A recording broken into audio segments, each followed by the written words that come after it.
Buenas noches, bienvenidos a Sin Juicio 2021. Espero que hayan pasado unas lindas fiestas y que este año sea de éxitos, de bendiciones y de todo lo bueno. Recordarles que esta secuencia Sin Juicio es un programa que promueve las formas alternativas para resolver los problemas, los conflictos. Tenemos la conciliación por excelencia, ¿no? Que es una forma alternativa para resolver conflictos eficaz y con valor de sentencia. Continuamente van a ver acá invitados de distintas profesiones que van a ayudar a tener claridad para poder resolver, cuestionarnos, reflexionar acerca de la mejor alternativa para resolver los problemas. Siempre, obviamente, pensando en el beneficio de los niños, de tus hijos, de mis hijos, de todos los niños. Bueno, hoy día vamos a iniciar este año, este primer martes del mes de enero 2021, con un consultorio de familia, donde voy a responder las consultas que me vayan dejando, y desde ya les agradezco a cada uno de ustedes por estar conectados. Este año también, martes a martes, voy a estar aquí conectada por espacio de 30 minutos para poder aconsejarlos en todos los temas, principalmente de familia y, por qué no, de otros temas que también son de interés. Voy a tratar de saludar a cada uno de ustedes por estar conectados. Gracias Rosa, Graciela, Carlos, John, Ángela, Bárbara. Buenas noches Grecia, gracias Celedonia por estar conectada, Meli, Zaira, Suárez, Oliver, Andrés, Wendy, Fidel, gracias por estar ahí conectados. Dejen sus consultas para poder ir orientándolos y poder ir respondiendo en vivo, y que también otras personas, otros seguidores puedan también aprender de las respuestas que les voy a dar. Mientras tengo acá algunas preguntas que me dejan constantemente en mi bandeja, algunas las respondo inmediatamente, otras no, otras las traigo acá para poder responder en vivo. Y empecemos con la pregunta de Edgardo. Edgardo nos hace una pregunta a raíz de un caso de una semana pasada o un poquito más, de una tenencia que demoró mucho y por lo tanto, bueno, terminó en una tragedia, ¿no? Ya que la mamá del niño los terminó dando muerte de una manera horrenda, ¿no? Entonces, a colación de este caso que me relata Edgardo, y que ha sido muy triste saber que pasó esto por una demora en una tenencia, entonces él pregunta cómo es un proceso de tenencia de un niño y si es muy traumático, ¿no? Todo proceso de tenencia inicia con una demanda que se le debe correr traslado a la otra parte procesal, ya sea la madre o el padre, a la persona que estamos demandando por la tenencia del niño, y en este proceso, dentro de este proceso, definitivamente se va a practicar lo que es una pericia psicológica al padre que está, o madre que está solicitando la tenencia, y también una visita social, además de la pericia psicológica que también se tiene que hacer al niño. Son pericias que el juez va a ordenar de oficio, nadie las va a tener que pedir, sino que son parte de todo proceso de tenencia, la pericia psicológica y la visita social. ¿Qué sucede? ¿Por qué las tenencias demoran tanto? Demoran tanto porque hay muchos procesos de tenencia que los juzgados tienen que atender, y mucha espera para poder hacerse las pericias psicológicas y visitas sociales.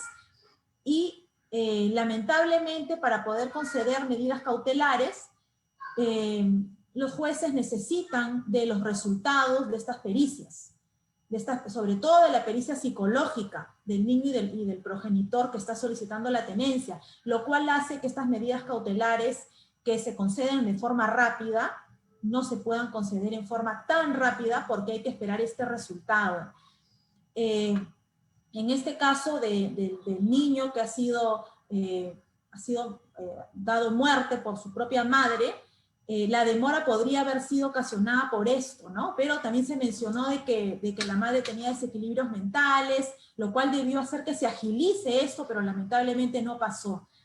es bueno reflexionar acerca de que los procesos de tenencia, régimen de visitas y todos los procesos en los que están involucrados los niños, y más aún cuando hay un peligro de por medio, sí se debe procurar atender rápidamente, porque pueden pasar estas situaciones, ¿no? Y también, ¿por qué no? Y de manera complementaria y necesaria, dar terapia inmediata a este progenitor o progenitora cuando hay una evidencia, una gran sospecha de que hay un problema mental, emocional, ¿no? Porque los niños están a cargo de padres, de personas, de adultos, que si no están bien equilibradas, no están bien emocionalmente, lamentablemente a veces suceden estas cosas.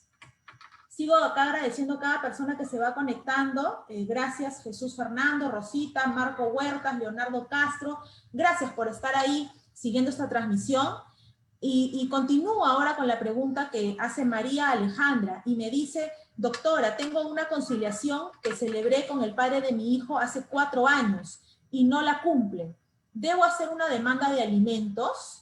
María Alejandra, si estás conectada, yo intuyo que la conciliación que hiciste es por materia de alimentos. Por eso es que preguntas si debes hacer un nuevo proceso. Y reitero, como siempre se dice en esta secuencia y como es realmente, la conciliación tiene el mismo valor de una sentencia judicial.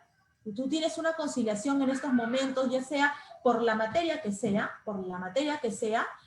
en este caso de alimentos, entonces tienes un documento que tiene el valor de una sentencia y que ante el incumplimiento lo que debes hacer es acudir a un juzgado de paz letrado, que es el juzgado competente en materia de alimentos, para que este juez pueda ejecutar esta conciliación, este acta de conciliación en el extremo de los alimentos o en el extremo que se haya acordado. Entonces, María Alejandra, te digo, no tienes que hacer un nuevo proceso de alimentos, lo que tienes que hacer es la demanda de ejecución de acta de conciliación con el patrocinio, con el asesoramiento de un abogado que redacte el documento de ejecución de acta de conciliación, en donde debes de precisar en forma detallada cuáles son los meses y los años que no ha cumplido con pagar el padre de tu hija, de tu hijo. Tienes que detallar ahí. Eso es lo que se denomina una liquidación de pensiones devengadas, ¿no? Interpongo la demanda de ejecución de acta de conciliación y ahí tengo que señalar qué es lo que quiero ejecutar, cuáles son las pensiones impagas, para que el juez pueda correr traslado a la otra parte y en efecto obligarlo a que cumpla con las pensiones que no han sido pagadas, ¿no? Claro que este demandado tiene el derecho de poder contradecir este mandato ejecutivo de pagar, siempre que tenga motivos probados, argumentos válidos que pueda probar, que indiquen por qué no cumplió con la pensión. Pero si no ha habido ningún motivo importante, probado, argumentado, que pueda él sustentar con documentación, entonces sí se le va a obligar a que pague con las pensiones que no han sido abonadas en su oportunidad, como debe ser. Los invito a que sigan dejando sus preguntas para poder absolverlas. Voy a estar aquí conectada por espacio de 30 minutos para poder responder sus interrogantes. Compartan este video para que quizás amigos, familiares de ustedes que están teniendo problemas del derecho de familia, puedan conectarse y hacer sus preguntas. Mientras tanto, continúo con otra pregunta que me han dejado. Y tengo acá una pregunta que es de Manuel. Manuel me pregunta, doctora, llevo separado de mi esposa más de 1 año. No tenemos hijos. Ella me fue infiel y se encuentra embarazada de esa persona. Me quiero divorciar. ¿Qué debo hacer? ¿No? Acá vemos, Manuel, si estás conectado, eres una persona que te encuentras casada, ante las autoridades por lo que es civil, y hace 1 año que te encuentras separado porque fue infiel tu esposa y se encuentra embarazada, ¿no?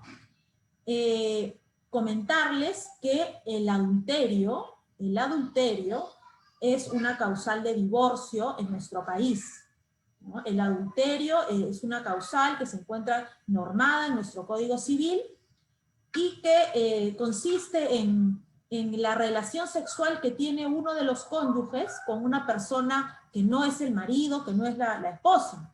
Esa situación, ese hecho es lo que se llama adulterio. La relación sexual que tienes con un tercero. Ahora, acá yo veo que está embarazada tu esposa, entonces la partida de nacimiento de ese hijo extramatrimonial que tiene tu esposa sería la prueba plena del adulterio, porque no tenemos que probar, no tenemos que gastarnos en probar que hubo la relación sexual, y muchas veces esta prueba podría recaer en ser ilícita, ¿no? Porque ¿cómo yo pruebo que hay una relación sexual si no es con una prueba ilícita? Pero la partida de nacimiento del hijo extramatrimonial de tu esposa es una prueba lícita que nos va a permitir probar que definitivamente hubo la relación sexual.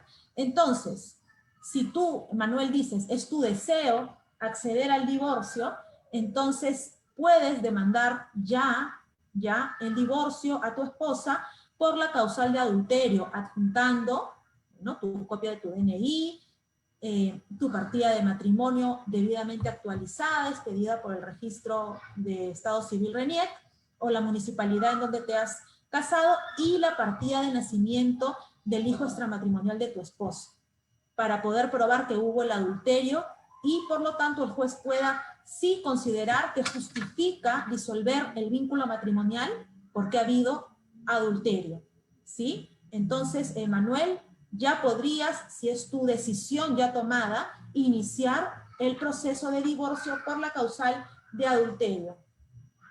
Como les digo, sí, dejen sus preguntas, por favor, para poder ir respondiéndolas. Mientras tanto, sigo. Acá tengo 2 preguntas más de Miriam y Nadia, las cuales voy a pasar a responder en breves momentos.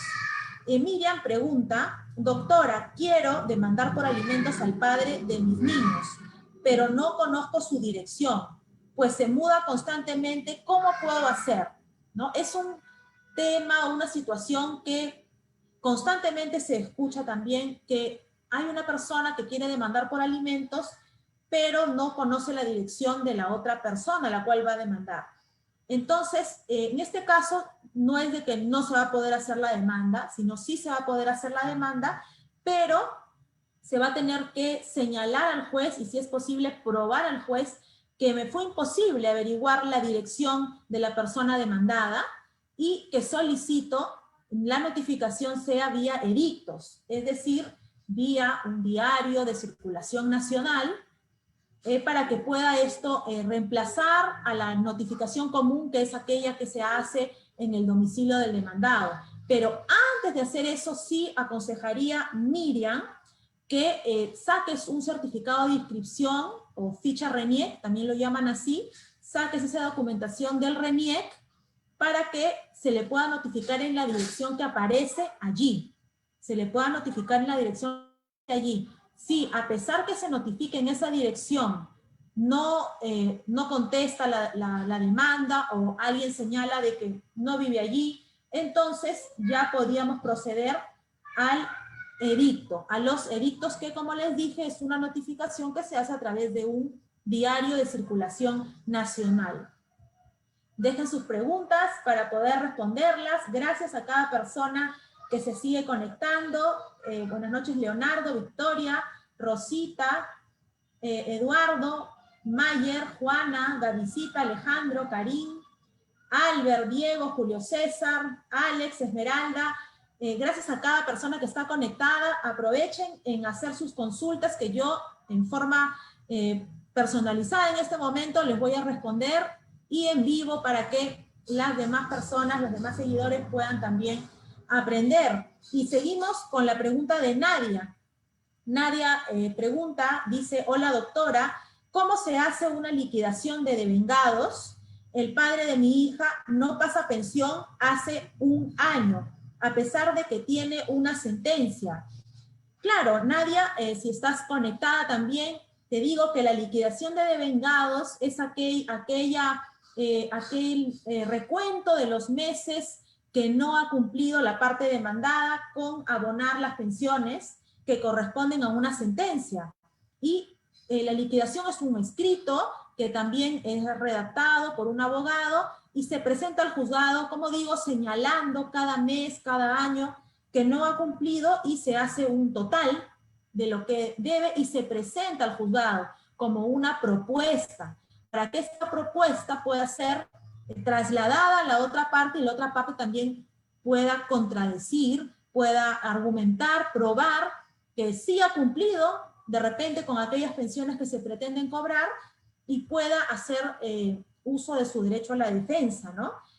Pero si no contradice, si no presenta ninguna documentación que acredite que sí ha cumplido, entonces esto sí ya se procederá a hacer un cálculo con los intereses legales para poder ya pasar a lo que sería inclusive la ejecución forzada y al embargo de los bienes, a las de repente a través de planilla y pueda cumplir con pagar.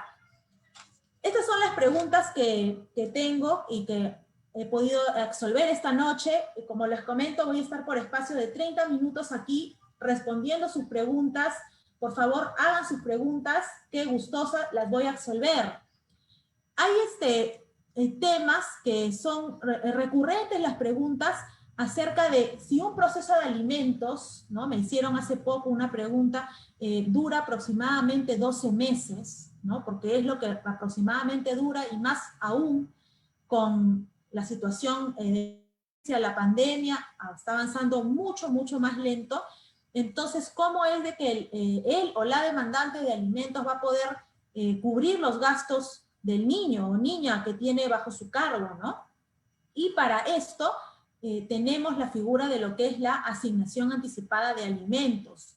La asignación anticipada de alimentos es una medida cautelar, es una medida provisional en la cual el juez va a conceder una pensión no muy cercana a la pensión que va a dar en forma definitiva, pero por lo menos va a ser un monto de dinero que va a obligar a la parte demandada a cumplir mientras se obtiene la sentencia definitiva.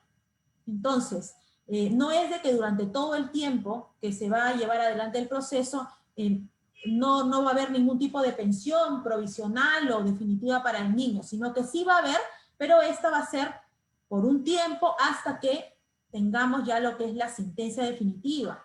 Entonces, una vez que ya tenemos la sentencia definitiva, ya el tiempo que ha venido transcurriendo y que de repente esa pensión provisional fue menor, esta diferencia, la parte demandada va a tener que cubrirla en forma retroactiva desde el momento que lo notificaron con la demanda de alimentos.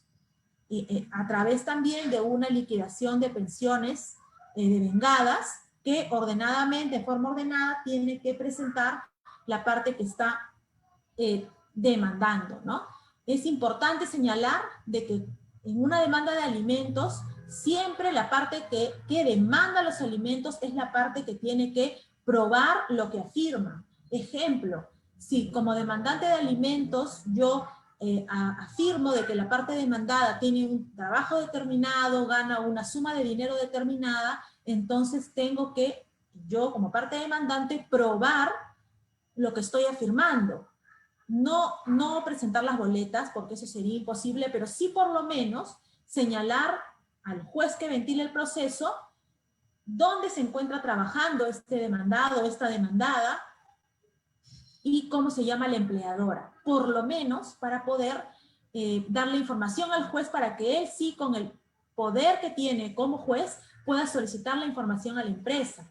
Igualmente, si soy la parte demandante y alego, afirmo que tengo determinados gastos por concepto de alimentos, también debo de probar cuáles son los gastos que estoy efectuando a través de recibos, boletas, distintas pruebas que pueda presentar para poder demostrar de que sí, en efecto, realizo esos gastos. También podría presentar constancias de estudios, en el que acredite que se encuentra estudiando de repente el niño que tengo a mi cargo.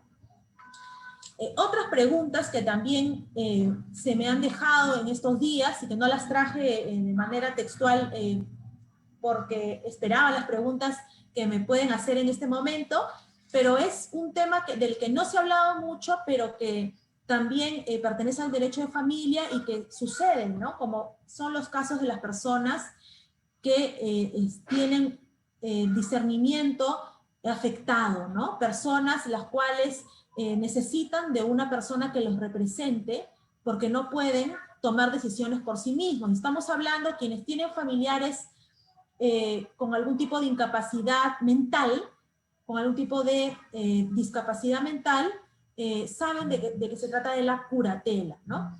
Que es una institución del derecho de familia en la que existe una persona que no puede tomar decisiones por sí misma, está carente de discernimiento, y por lo tanto tiene que haber un tercero, que puede ser un familiar, que lo va a representar en todos los actos, ¿no? Entonces todo empieza con una demanda de interdicción civil y nombramiento de curador, ¿no? Esa sería la acción que se tiene que seguir para una persona que notamos, o que quizás su médico tratante ha afirmado, de que se encuentra privado de discernimiento.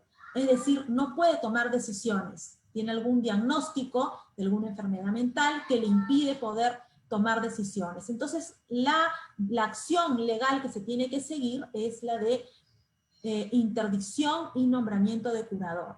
Primero, la interdicción, ¿qué va a hacer?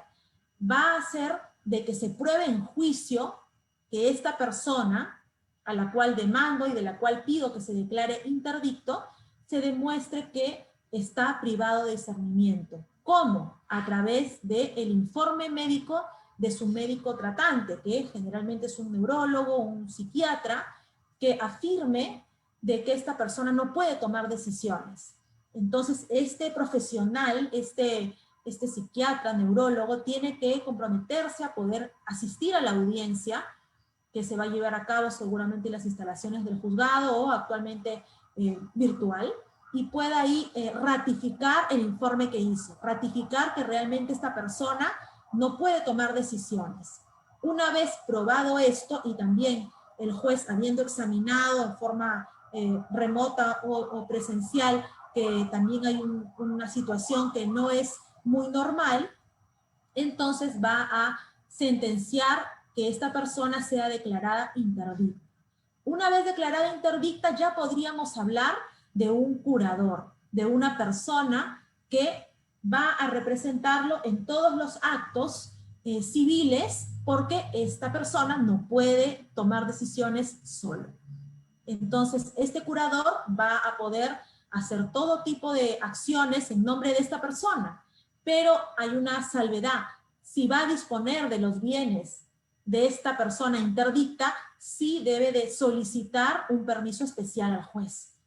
No va a poder disponer de los bienes de esta persona alegremente o de repente muchas veces de mala fe, sino que debe de pedir un permiso al juez, un permiso por escrito, y el juez también de manera escrita a través de una resolución autorizar la disposición, que debe ser siempre únicamente para beneficio del interdicto, no para beneficio propio, ¿sí? Entonces tenemos esta figura que es muy interesante porque hay muchos casos así, en los que se tiene un pariente que tiene de repente bienes o tiene que cobrar algún tipo de pensión en alguna institución del Estado y no puede hacerlo porque les piden de una resolución que lo declare interdicto y por ende un curador que pueda representarlo. Entonces la vía sería esta. Es muy necesario tener este informe del cual les hablo, que es el informe del médico tratante que acredite que esta persona carece de discernimiento. Si no tenemos ese documento, que lo tiene que emitir, ojo, el médico tratante, no cualquier médico que busque inmediatamente y que nunca lo ha visto y de pronto diga, tiene esto. No, tiene que ser su médico tratante, que acredite esto y lo ratifique en audiencia, y recién podemos hablar de una interdicción y un nombramiento de un curador. Más adelante me gustaría poder traer acá a Sin Juicio a algún profesional de la salud que nos pueda explicar acerca de estos diagnósticos, cuáles son los diagnósticos que sí traen falta de discernimiento, y nos va a ayudar un poco a esclarecer esto para poder hablar con un poco más de propiedad de cuando estamos ante una situación de interdicción, que es muy, muy, muy interesante. También tenemos lo que son los temas de las tenencias, que hemos hablado al inicio del programa. Había algo que no respondía a Edgardo, es acerca de si es muy traumático un proceso de tenencia. Definitivamente puedo decir de que no es muy traumático, pero sí puedo decir de que no es lo ideal que quisiéramos para nuestros hijos, que para poder decidir con qué padre de familia va a estar nuestro hijo, tengamos que hacerlo pasar por evaluaciones de psicólogos, evaluaciones o entrevistas de jueces, porque de todas maneras eso no es lo óptimo que un padre de familia quiere, ¿no? No es, como digo, no es muy traumático, pero no es lo ideal, ¿no? Definitivamente sí creo que los jueces de familia, las fiscales de familia, están muy capacitadas para poder tratar este tipo de situaciones, para poder conversar con un niño desde muy pronta edad. Los psicólogos también del Poder Judicial creo que están capacitados en poder atenderlos sin que les genere trauma, pero si podemos evitar exponerlos a que vayan a un ambiente que es ya propiamente judicial, con personas que no conocen, a que le hagan una pregunta tras otra, sí no lo aconsejaría, salvo que sea muy necesario, y es por eso que siempre les aconsejo de que lo mejor es la conciliación, ya que si ustedes resuelven sus problemas por conciliación, sus hijos no van a tener que ir a ningún psicólogo, no van a tener que ser entrevistados por ningún profesional, por ningún juez, por ningún fiscal, lo cual sí me parece que es beneficioso. Empiezan las preguntas cuando faltan pocos minutos para terminar la secuencia, pero voy a responderle sus preguntas. Evelyn pregunta si se puede realizar una conciliación por porcentaje de sueldo. Sí, por supuesto que sí, Evelyn, se puede realizar una conciliación por porcentaje, se puede realizar una conciliación por monto, se puede hacer una conciliación con pensiones dobles en julio y en diciembre, se puede hacer una conciliación con autorización de descuento por planilla de la parte demandada, se puede hacer una conciliación como ustedes prefieran. Se puede hacer incluso una conciliación señalando que la parte demandada va a llevar 1 kilo de arroz, 2 pollos y 6 tarros de leche mensuales. Pero eso no es lo aconsejable. Este último ejemplo, el de los tarros de leche y los pollos, no es aconsejable porque si hay incumplimiento es un real problema poder ejecutarlo. Preferible es que saquen la cuenta cuánto es lo que valen esos víveres y sea un monto. Porque cuando no hay cumplimiento, vamos al juez a decirle que ejecute la conciliación, que ejecute que la parte demandada lleve los pollos, la leche, los pañales, el arroz. Es muy complicado. En todo caso, si ya lo hicieron, lo que tienen que hacer es cuantificar en dinero esos víveres para poder señalar al juez cuánto es lo que tiene que dar el demandado y en efecto poder hacer una liquidación, porque lo que tenemos que hacer es una liquidación. Y la liquidación no la podemos hacer en víveres, la tenemos que hacer en dinero. Pereira Rita dice, doctor, el papá de mi hija me ha demandado por tenencia. Mi hija tiene 4 años, pero nosotros tenemos una conciliación donde yo tengo la tenencia. Ahora no es dable que me demande por la tenencia si ella siempre ha vivido conmigo y no le falta nada. Lo peor es que la demanda aún no me llega en físico a mi domicilio, pero salgo como notificada en Cernot, pero hasta la fecha no la tengo en mis manos. Ok, Rita, tienes una conciliación en la cual la tenencia se te ha concedido a ti. Por ese lado, tranquila, que la tenencia te corresponde. La conciliación tiene el mismo valor que una sentencia, ya lo he dicho.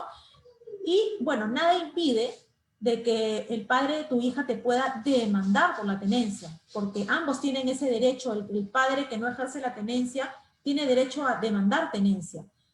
Pero ya el juez, en función a las pruebas, tendrá que señalar, tendrá que razonar si realmente, en función a las pruebas, como dije, corresponde variar la tenencia, sobre todo si, Rita, me comentas de que tu hija siempre ha vivido contigo. Entonces, si siempre ha vivido contigo y no hay ninguna situación que te desacredite para poder ejercer tu rol materno, pierde cuidado que tu hija va a seguir bajo la tenencia que vienes ejerciendo, ¿no? La norma prefiere siempre que el niño continúe con el progenitor con el que ha vivido más tiempo, para que no sea cambiado de hogar sin una razón poderosa.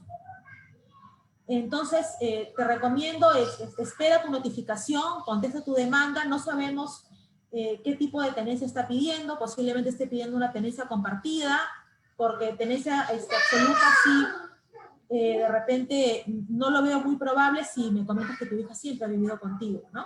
Pero estate pendiente, contesta tu demanda, que hasta que no haya una sentencia de tenencia respecto a la demanda del padre de tu hija, mientras tú sigues ejerciendo la tenencia legalmente. Juana Caguana pregunta o nos dice: doctora, feliz año, buenas noches. Feliz año, Juana. Una consulta: el papá de mi hijo ya tiene pensión por aumento, ya conciliamos hace 2 años, pero pasando 3 meses después que hicimos la conciliación, hasta el día de hoy no me pasa la pensión. Hasta hace 2 años ya tiene una liquidación de devengados, pero hasta el día de hoy hace caso omiso. En este caso, ¿cómo puedo hacer o llevar este proceso de alimentos? ¿Cómo podría hacer para que ya tenga una orden de captura? Gracias por su respuesta. Juana, lo que te sucede en varios casos de incumplimiento, ¿no? Hay incumplimiento, hay liquidaciones que están ahí, no hay pago ni siquiera parcial de nada.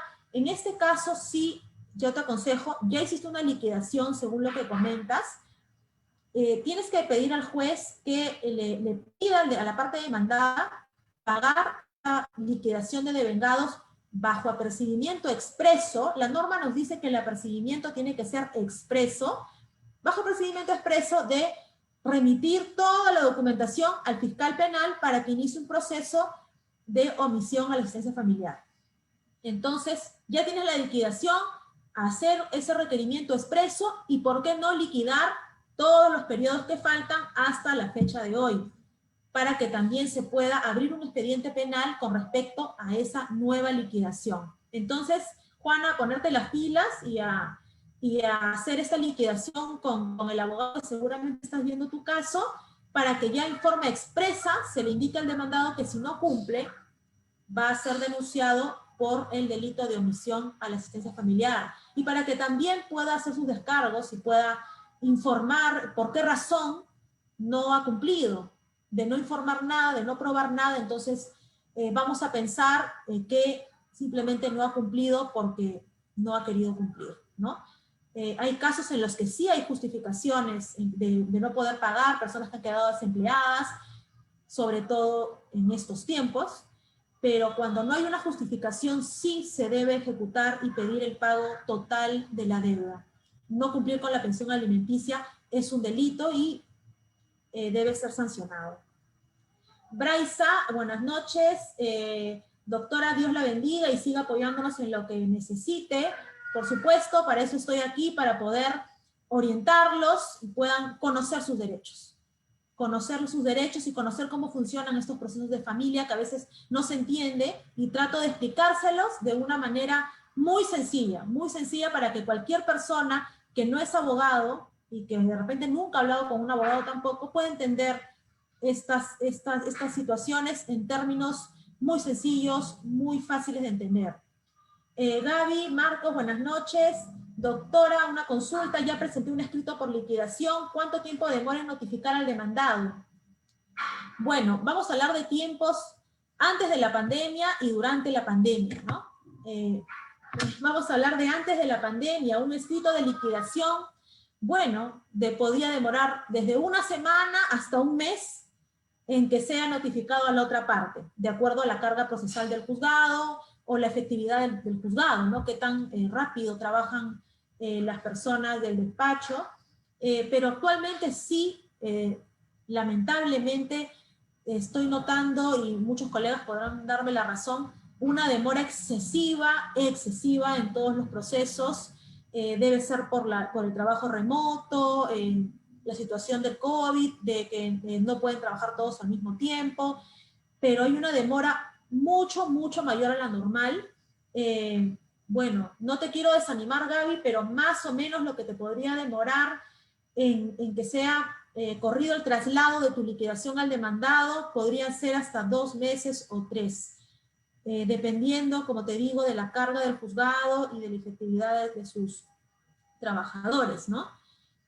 Pero sí te animo a que a través de tu abogado sigas enviando escritos, sigas pidiendo inclusive una cita con el juez para poder pedirle que le tome mayor atención a tu caso. Los casos de alimentos tienen que ser atendidos rápidamente. Son alimentos, es dinero para poder proveer el sustento de un menor de edad, ¿no? A veces no es un menor de edad, a veces es una esposa, o un hijo mayor de edad incapacitado, pero son situaciones de alimentos que sí deben ser atendidos mucho más rápido que cualquier otra cosa, ¿no? O también situaciones graves como la tenencia que comentamos al inicio, ¿no?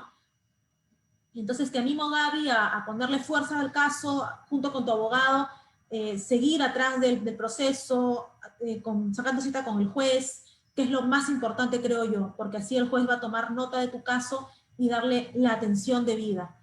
Y va a ver tu interés en que el proceso avance, eso es muy importante. Y bueno, ya con la pregunta de Gaby habría resuelto todas las consultas que me han hecho esta noche.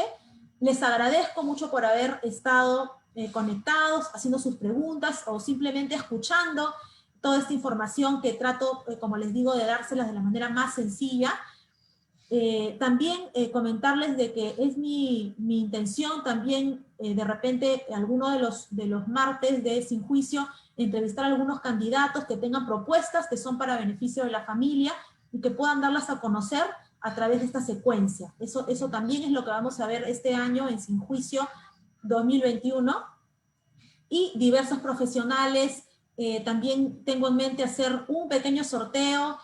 Quisiera sortear una consulta profesional personalizada gratis. Voy a publicar posteriormente las condiciones para el sorteo. Y si quisiera que me dejes en este video, en el chat de este video, si quisieras que haga un sorteo de una consulta virtual personalizada para que me puedas contar tu caso. Y yo atenderte tu consulta personalizada vía Zoom en forma gratuita, en forma privada también. Agradeceré tus comentarios para poder hacer el sorteo que estoy anunciando. Y con esto me despido. Les deseo buenas noches. Muchas bendiciones para cada uno de ustedes. Y no se olviden que para sus problemas siempre la conciliación es la mejor opción. Acuérdense de esto. Buenas noches.